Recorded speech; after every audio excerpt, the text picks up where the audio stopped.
Fala comigo, Brasil!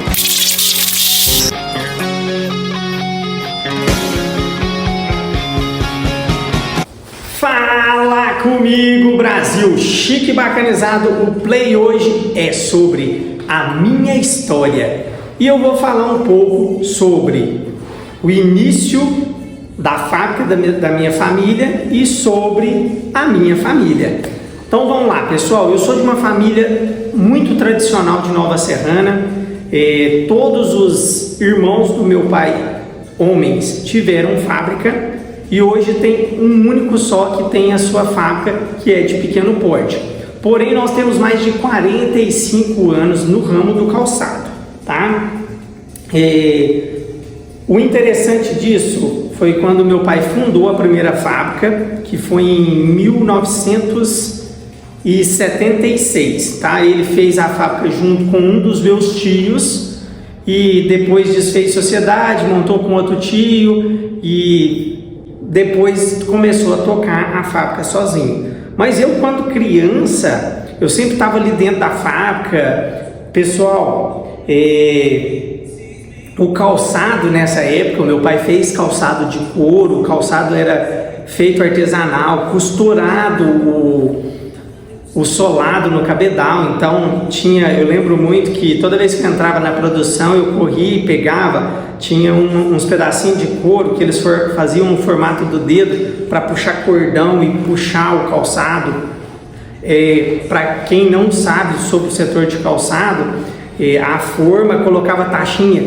Gente, na cidade, quando você ia andar, você não podia andar no cantinho da rua não, senão você ia furar seu pneu. Tinha taxinha, que é um preguinho pequenininho esparramado por toda a cidade, tá? Então o que acontece? Eles colocavam a taxinha na boca, puxava com truqueiros, colocava a taxinha, batia e aí o sapato não ficava 100% ajustado na forma. Então onde eles passavam o cordão e puxava, isso é um tipo de calçado. E tinha aquele chinelão tipo franciscano que cortava as peças na faquinha. O meu pai, depois quando eu lembro, já tinha o balancinho, que era onde cortava, que é uma máquina que fez muito profissional perder dedo, mão, por causa ou da correia da máquina ou mesmo por causa do acionamento da máquina. Hoje em dia tem toda uma tecnologia para não acontecer isso. O meu pai não perdeu o dedo na fábrica, mas eu tenho tio que perdeu. Então assim, eu acho que não tinha uma família de fabricante que não tinha alguém que tinha perdido um dedo por causa do setor produtivo do calçado, tá? Depois desse trabalho de produtos artesanais, foi a evolução, né? O sapato veio evoluindo cada dia mais e aí a minha família passou a produzir o tênis, certo? Na época do tênis, eu lembro o solado, gente, vocês não acreditam o tanto que o solado do tênis era pesado. Ele era uma sucata pesado mesmo, era impressionante como o calçado era pesado nessa época. E eu lembro do meu pai que no fundo da fábrica, a fábrica era debaixo do prédio, tá?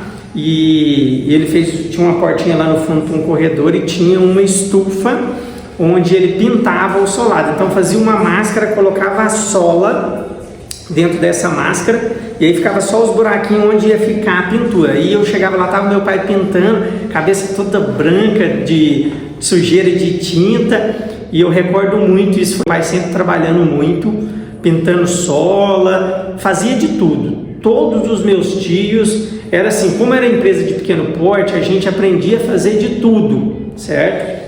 Então eu lembro dele pintando. Depois, gente, era um luxo. Meu padrinho começou a fazer tênis, que é a marca Luciano, tênis com alta frequência. Então assim, já foi uma revolução. O que é a alta frequência? É a hora que é como se fosse um transfer, que você vai e amassa o material e fica os desenhos na lateral do tênis. Aquilo ali era inovação total, foi um dos primeiros pioneiros a fazer tênis com frequência. E aí depois vinha a pintura, e aí dava a sensação que eram dois materiais em vez de um só, mas só rebaixava o material que é o curvinho, que é o sintético, tá? Depois disso, depois do tênis, que na época meu pai produziu tênis com a marca Merson, e isso aí eu tenho um pouco de dúvida, porque eu acho que ele fez a sandália Camila, depois ele voltou a fazer a sandália Camila, mas tinha um produto que aí entra a parte que eu já estava um pouco maior, 10 anos, 8 anos, eu fui criado dentro da fábrica. Às vezes a gente vai fazer alguma venda internacional. O Luiz Magno trabalha comigo na Max Brands Internacional, que é essa aqui, que é o nosso setor de exportação. Ele chega para o cliente e fala assim: não, o Galan foi feito na esteira, né? Mas naquela época não existia esteira. Nós trabalhávamos com cédula, com carrinho, né? Ia colocando a numeração com cédula, com carrinho, né? Ia colocando a numeração no carrinho e depois ia para o lado da estufa, que era só uma lâmpada para esquentar, para ativar a sola. Isso, acredito que se jogar na internet procurando esses itens a gente vai encontrar. E aí procurava ali, colocava o sapato na estufa, que era uma lâmpada quente, luz amarela mesmo, ela ativava a cola e aí em seguida solava o tênis. E aí tinha aquelas prensas, tinha umas prensas que era grandona assim, que fechava uma bolsa, super legal, totalmente diferente do que a gente vê hoje na produção. Mas ok, aí foi para a sandália, onde eu prespontava, e eu já aprendia a prespontar igual os meus tios. Eu aprendi de tudo também, vários processos. Gente, eu era péssimo para passar cola, super lento. Quando o cara passava uns 10 par de sola, eu passava um. Muito devagar mesmo, nunca fui bom para aquele processo ali manual, muito artesanal, muito devagar.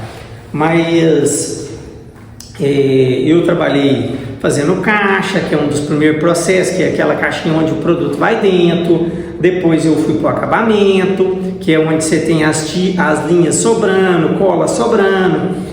E por último eu fui já prespontar, mas não era bicho de 7 cabeças essa máquina onde eu prespontava, não. Por quê? Ela tinha um bico onde eu colocava a tirinha e ali eu ia só pisando no pedal e a tira passando. A hora que acabava, você pega um rolo, corta ele em discos, então fica só o disquinho onde você põe a tira e ela sai pronta já do lado de lá.